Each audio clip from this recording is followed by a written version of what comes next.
Энд болохоор цэгэн цэнэг гэсэн ойлголт орж ирсэн байгаа. Тэгэхээр цэнэгтэй байна бий гэдэг маань үндсэндээ иончсон бий байгаа тийм ээ. Электроны илүүтэйтэй эсвэл электроны дутагдaltaа иончсон бий байгаа. За тэгээд тэр иончсон бий байгаа учраас тэр чинь тодорхой нэг өөрөөр хэлбэл энерги илүүх юм уу дутагдaltaа байна л гэсэн үг. За ингээд эндээсүүд тэр нөгөө цахилгаан орон зөвхөн үйлчлэлээрээ бусад биед мэдрэгддэг учраас хүчлэг гэсэн ойлголт орж ирсэн. Энэ зургийг зурхтаа нөгөө энэ хоёрыг тойроод цахилгаан орон байгаа шүү гэдэг ингээд тасархай тойрог зурулсан шүү дээ. Тэгэхээр тэр тасархай тойрогч нөгөө түүний потенциал гадаргууд. За потенциал гадар гэхлээр юу гэж байгаа юм гэхээр энэ саяхан цахилгаан орны потенциал гэдээ ороод ирж байгаа. Нэгэнт тэр бодиттой байх юм бол масс байвал энерги байна. Энерги гэвэл масс гэсэн үг. Ийм учраас энэ тэр орн маань тодорхой хэмжээний энергитэй байна гэсэн. За тэгэхээр одоо бидэнд энэ зураг маш чухал. Яг энийг ингэж зурсан байна. За тэгээд энэ чинь цахилгаан орн нөгөө энэ цэнэгтэй тэрнээсээ холдох тусам энерги хэмжээ нь буурна. Тэгэхээр цахилгаан орны энерги энэ зайныхаа хэмжээндээ ургуу хамааралтай энэ том юм. За хүчлэг дээр нь бас хүчлэгийн томьёон дээр бас байгаа шүү дээ. Тийм ээ нэг колоны хуулийг орлоо. За энд хүчлэг нь болохоор ийм зайн квадратаас уруу хамааралтай. Тэгэд энэ r квадратын өмнө нөгөө эпсилон буюу орчны тусгаарлах чадвар байгаа шүү дээ, тийм ээ. За ингэж үзсэн. За Гауссын гадарга дээр мөн ингээд энэ цэнэгтэй биеийг эргэн тойрон орчноо изотроп гэж үзээд энэ бүх чиглэл руугаа үйлчлэх хүчний хэмжээ ижил байна гэдэг ингээд энэ тойргийн тухай цахилгаан орн бол цэнгээ тойрч үүсдэг тойрог байна гэсэн энэ зарчмаар үзсэн байгаа.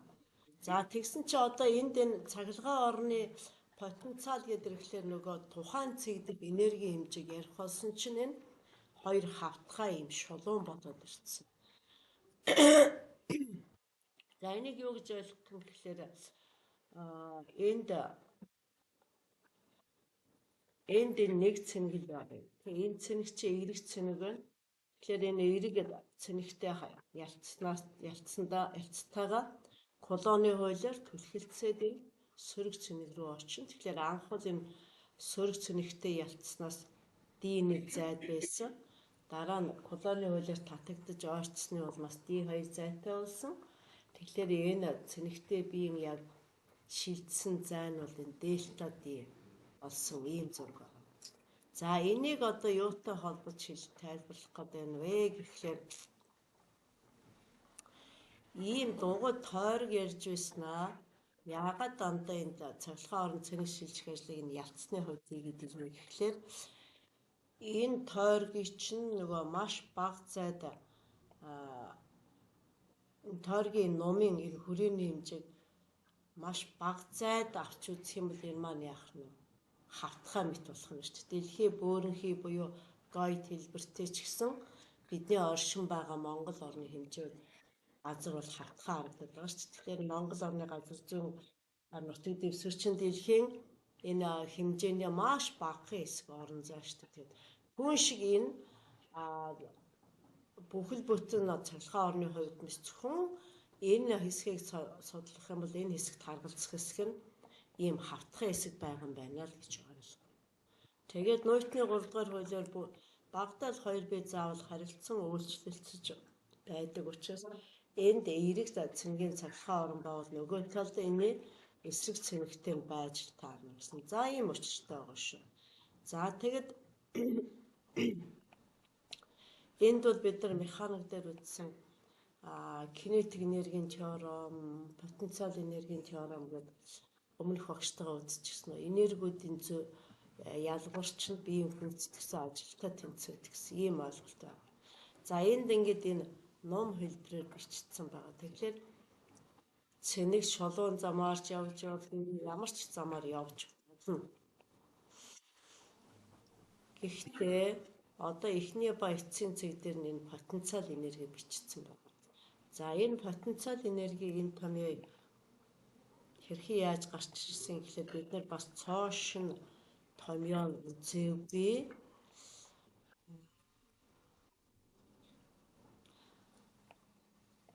Өргөгдсөн биеийн потенциал энерги гэж бид нар 8 дугаар ангидаа үзсэн байна.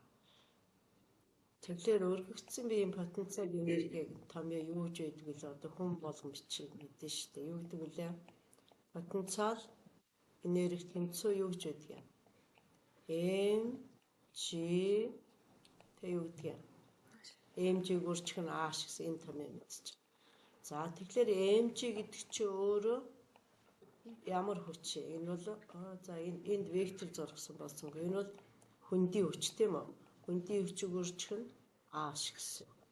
За тэгэхээр ер нь ингээ ирэхлээр эн чинь энерги чинь энерги өөрчлөлт ажилтаа тэнцүү байдаг. За энийг энд нь А биччих юм бол эндээс энэ нь дельта H болоод энд потенциал энергийн өөрчлөлт болоод ирчихнэ. За ажил юм бол тэгвэл бид нар ажлын үндсэн томьёог EP үржих нь S үржих нь косинус альфа гэсэн. Ийм үндсэн томьёо чинь дүр төрхөө өөрчлөөд ийм үе дээр явж байгаа гэсэн. Тэгээд энэний хувьд ингээд энэ цахилгаан орны нөгөө хүчилгийн шугам чи энэ. За тэгээд колоны хүч энэний дагуу байгаа. Сая энэ өмнөх дээдлийн зурган дээр байсан. Колоны хүч нь энэ F хүч, энэ цахилгаан орны хүчний шугам энд дагуу. Тэгээд энэ биеийн шилжсэн зайн мөн энэ одоо энэ дээр доор байгаа ч гэсэн X тэмлэгийн хувьд бол X1 цэгээс X2 цэг рүү ирсэн байна. Тэгвэл нь одоо энэ томьёо яаж гарсан гэхлээр нөгөө косинус альфа чинь хэдэн градус дээр нэг байдаг. Яраараа хүүхдүүд. Косинус 0 градус гэдэг.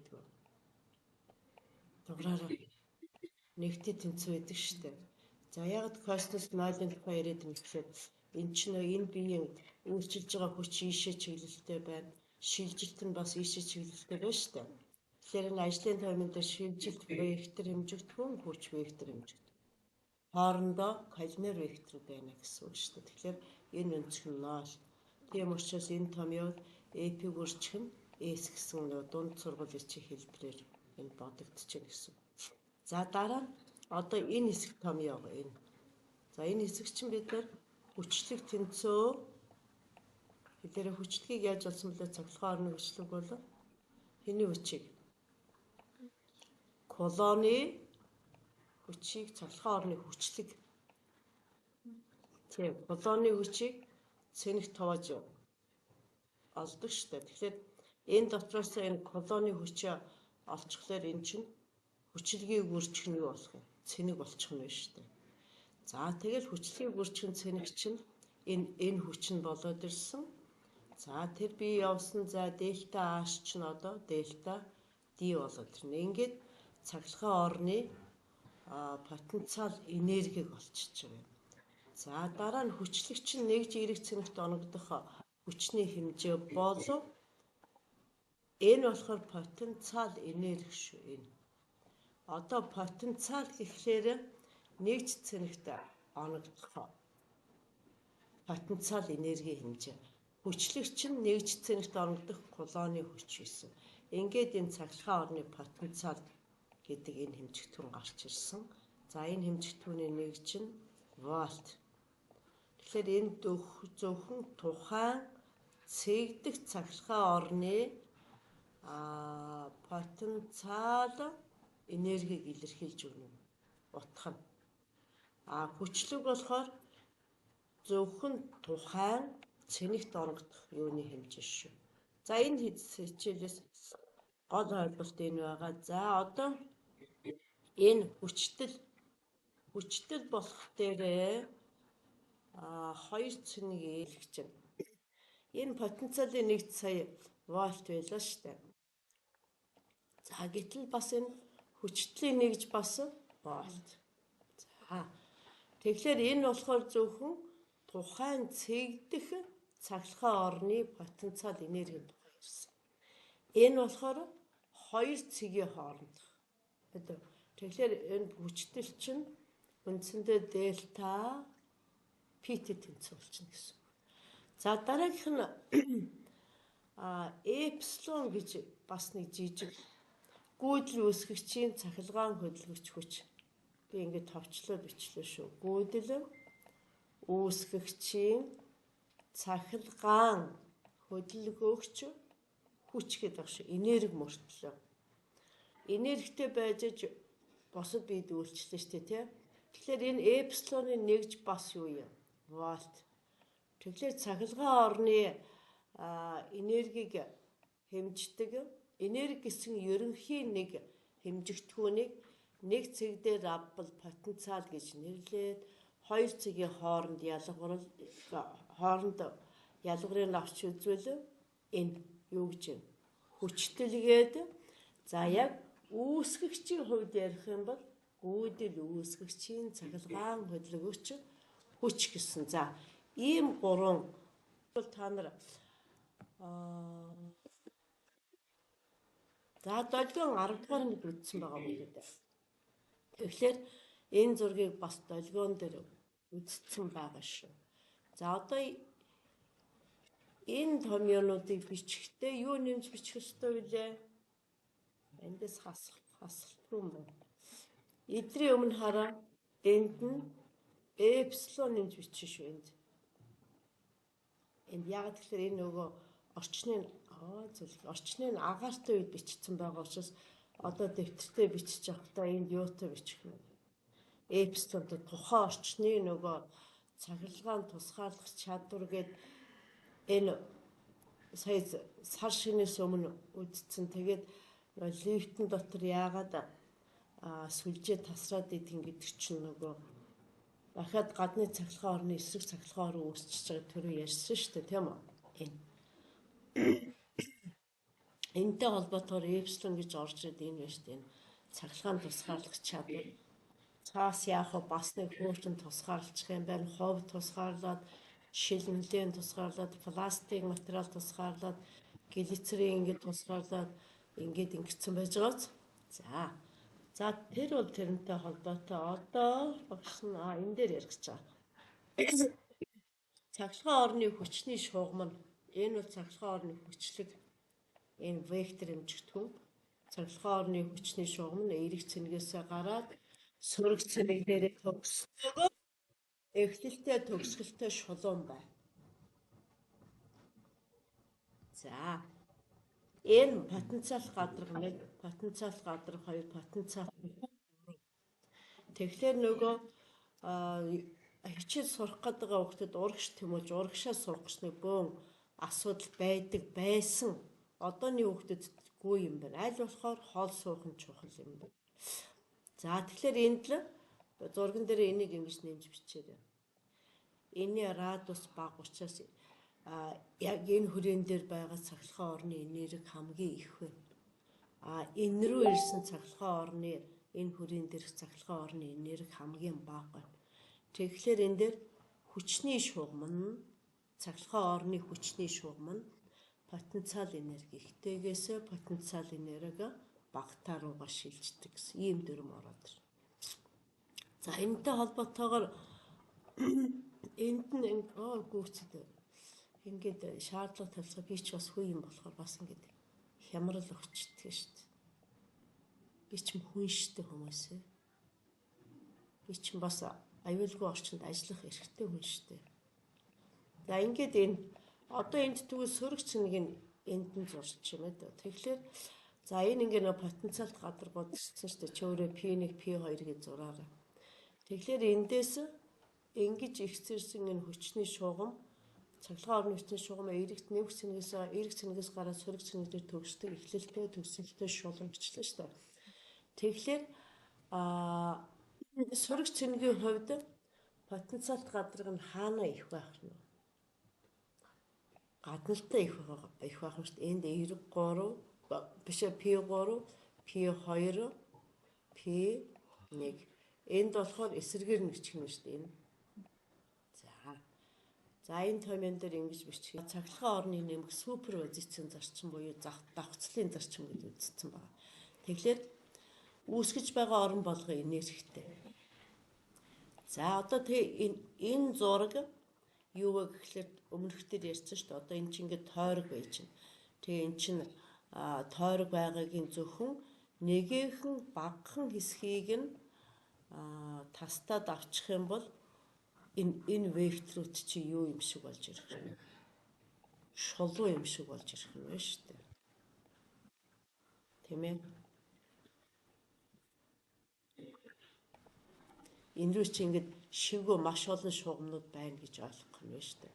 Та нар ч гэсэн орчлон орог төсөөлж ойлгохын тулд энд ингээ маш олон ингэсэн байгаа шүү дээ. Тэгэхээр эдгээрийг нь жижигхэн Гауссын теорем үзсэн чинь энэ жижигхэн энүүхэн хэсгийг нь тастаад авчихлаар энэ хүчний шугамууд чинь ямар мэт болж ирэх нь параллел мэт болж ирэх нь шүү дээ. Тэгээ энэ потенциалт гадарга нь энд чинь бас ингээд зөндөө байгаа шүү дээ. Энд бас ингээд маш олон байгаа шүү дээ. Тэгэхээр жижигхэн хэсгийг тастаад авчих юм бол эдгээр чинь дандаа хоорондоо параллел хүчний шугамууд параллел потенциалт орно гэдэг ингэж үзэх нөхцөл болгочтой. Ингээд үзэхлээр энийгээ нэгэн төрлийн орн гэж хэлдэг. Нэгэн төрлийн орн гэхлээр яг энэ орон зай хэсэг бүрдэх хүчилгийн хэмжээ нь ижилхэн хэсэг бүрдэх потенциал энергийн хэмжээ нь ижилхэн гэсэн. За ийм ойлголцоо талаас нь хэлнэ. За тэгэхээр энэ хүү цэнгийн цахилгаан орн байна шүү дээ. Энэ потенциалт гадаргууд нь энэ хүчний шугамч одоо энийг жоохон бодит зүйл рүү оруулсан байгааз. За тэгсэн чинь энд нь дахиад гаднаас нэг цэнэггүй бий оруулсан байна шүү дээ.